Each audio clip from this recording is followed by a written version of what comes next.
पुराने समय की बात है, जब एक राज्य की सीमा पर एक बड़ा युद्ध चल रहा था।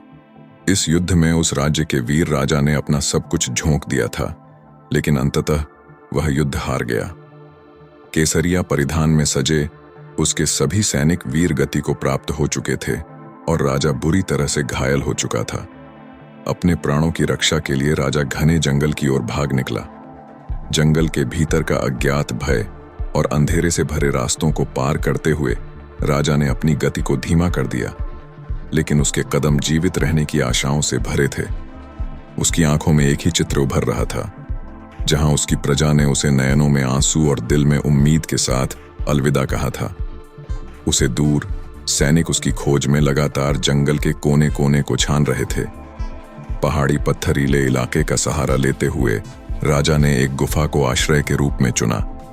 वह धीरे धीरे गुफा के भीतर घुस गया और एक कोने में दुबक कर बैठ गया। उसकी सांसें तेजी से चल रही थीं और दिल की धड़कन मानो कानों की ओर बढ़ती जा रही थी। गुफा की अंधेरी गर्त से राजा ने बाहर सन्नाटा सुना, लेकिन भीतर एक अज्ञात भय का भी सामना किया।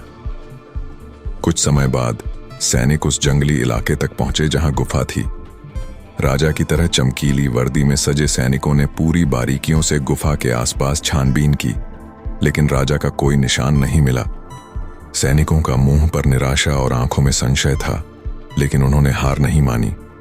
गुफा के भीतर भी खोजबीन की, लेकिन नतीजा वही रहा।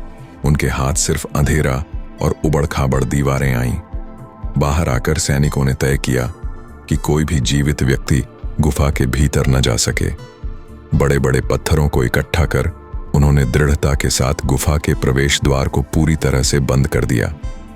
गुफा में बंदी राजा ने इस दृश्य को अपनी आंखों से देखा और भय के साथ सब्र का परिचय दिया।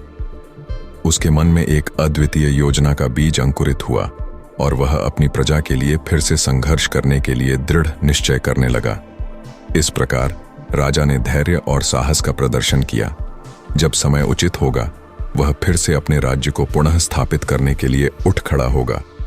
इस परीक्षा ने उसे और भी मजबूत और निर्णायक बना दिया था, और यह कहानी उसके भविष्य के बलिदानों और उसकी दृढ़ इच्छा शक्ति का प्रतीक बनी। राजा की इस कहानी से यही शिक्षा मिलती है कि विपरीत परिस्थितियों में भी हार नहीं माननी चाहिए और धैर्य व साहस बनाए रखना चाहिए।